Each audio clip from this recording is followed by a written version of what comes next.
दोस्तों आज मैं सितारे ज़मीन पर मूवी का रिव्यू देने जा रहा हूँ। सबका अपना अपना नॉर्मल होता है। यही एक लाइन फिल्म सितारे ज़मीन पर के मूल विचार को खूबसूरती से समेट लेती है। इस बार आमिर खान निर्देशक आर.एस. प्रसन्नता के साथ मिलकर उन लोगों को मंच दे रहे हैं जिन्हें अक्सर अब नॉर्मल कहकर खारिज कर दिया जाता है, यानी न्यूरो डायवर्टेज लोग। जिनका दिमाग दुनिया को एक अलग नज़र से देखता है। 2007 में तारी ज़मीन पर ने डिसलेक्सिया जैसे जटिल लेकिन जरूरी विषय को एक संवेदनशील दृष्टिकोण के सामने रखा था।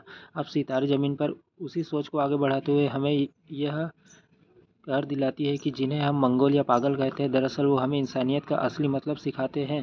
फिल्म न सिर्फ हमें मनोरंजन देती है बल्कि सोचने पर मजबूर भी करती है कि असली अबनॉर्मेलिटी शायद हमारे नज़रिए से ही है। आमिर खान एक बार फिर साबित करते हैं कि सिनेमा केवल पर्दे की नहीं, कहानी नहीं, समाज को देखने का आईना भी हो सकता है। बात करें सितारे ज़मीन पर की कहानी की तो जूनियर बास्केटबॉल कोच गुलशन अरोड़ा छोटा कद, बड़ी हठ और आम से भरा आदमी है। अपनी मां के साथ रहता है जबकि अभिनेत्री बनने का पूरा सपना अधूरा छोड़ चुकी पत्नी से उसकी अनबन जगजाहिर है। पेशेवर मोर्चे पर भी उसका हाल बुरा है। खेल संस्थान से निलंबन और एवरेज हाइट पर ताने उसके आत्मसम्मान को लगातार कुरेदते हैं।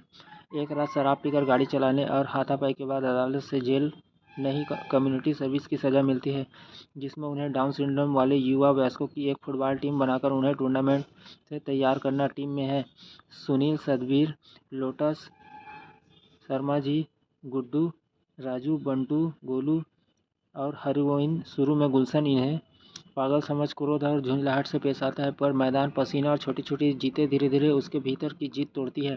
पूर्वाग्रह पिघलते हैं और वह समझने लगता है कि नॉर्मल का हर किसी का अपना अपना पैमाना है। पर क्या गुलशन इन खिलाड़ियों से वाकई दिल का रिश्ता जोड़ पाएगा? क्या वह बास्केटबॉल कोच की मानसिकता छोड़ फुटबॉल टूर्नामेंट में उन्हें एकजुट कर सकेगा? इस यात्रा के जवाब बदले हुए नज़रिए और एक भावुक स्पोर्ट्स क्लाइमैक्स के लिए आपको फिल्म देखनी होगी। निर्देशन आर.एस. प्रसन्ना बॉलीवुड के लिए नहीं है। 2017 में उन्होंने शुभ मंगल सावधान के जरिए इरेक्टाइल डिस्फंक्शन जैसे संवेदनशील विषय के बेहद हल्के फुल्के और मनोरंजक अंदाज में पेश किया था। इस बार सितारे ज़मीन पर के लिए जरिए वे न्यूरो डायवर्टेज युवाओं की कहानी कह रहे हैं। हालांकि यह फिल्म स्पेनिश मूवी चैंपियंस का अडाप्टेशन है, लेकिन जिन दर्शकों को मूल फिल्म नहीं देखी है उनके लिए यह एक बिल्कुल ताज़ा और भावनात्मक अनुभव बन सकती है। लेखिका दिव्या निधि शर्मा ने स्क्रिप्ट का भारतीकरण बारीकी और संवेदना के साथ किया है। फिल्म की सबका बड़ी खासियत है इसकी कास्टिंग, जिसमें असल ज़िंदगी के डाउन सिंड्रोम से पीड़ित 10 वयस्कों के बतौर अभिनेता के लिया गया है। उनसे अभिनय करवाना भी निर्देशक के लिए निस्संदेह एक टास्क ही होगा। उनकी मासूमियत, नटखटपन और इंसानियत दर्शकों के चेहरे पर मुस्कान छोड़ जाते हैं। कहानी का पहला हिस्सा थोड़ा धीमा है और यहाँ एडिटिंग और टाइटर काट्स की गुंजाइश थी, लेकिन विषय को किसी भी पल मेलोड्रामा या उपदेशात्मकता में बदलने की गलती नहीं की। इसके बजाय उन्होंने समाज में मौजूद पूर्वाग्रहों और भेदभाव को हास्य और इंसानी जुड़ाव के माध्यम से तोड़ा है। उन्होंने इस बात पर जोर दिया है कि उन्हें अब नॉर्मल या स्पेशल ट्रीटमेंट देने के बजाय सामान्य तरीके से ट्रीट किया जाए। फिल्म का एक और दिलचस्प पहलू है गुलशन की मां का सब प्लॉट, जो कहानी में मनोरंजन जोड़ता है। राम संपत का बैकग्राउंड स्कोर विषय के मूड से मेल खाता है, जबकि शंकर एहसान लाए की धुनों के गुड फॉर नथिंग गाना अच्छा बन पड़ा है।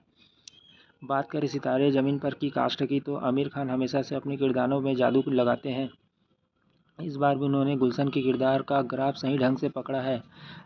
आत्माभिमानी, आत्मकेंद्रित और चिड़चिड़ा गुलशन का एक केयरिंग और भावनात्मक कोच में बदलने की यात्रा को उन्होंने बखूबी निभाया है। जेनेलिया डिसूजा ने कम स्क्रीन स्पेस के बावजूद अपनी भूमिका की मोहकता बनाए रखी है, मगर असली सितारे जो सुनील, सतबीर, लोटस, शर्मा जी, गुड्डू, राजू, बंटू, गोलू, करीम और हरगोविंद हैं, अपनी चारित्रिक विशेषताओं के साथ भरपूर मनोरंजन करते हैं। इसे खास बनाते हैं माँ की भूमिका में डाली अहलुवालिया और उनके मित्र की भूमिका में ब्रिजेंद्र काला भी हास्य के पल जोड़ने में कामयाब रहे हैं। दोस्तों, ऐसे वीडियोस देखने के लिए वीडियो को लाइक, शेयर और चैनल को सब्सक्राइब जरूर करें।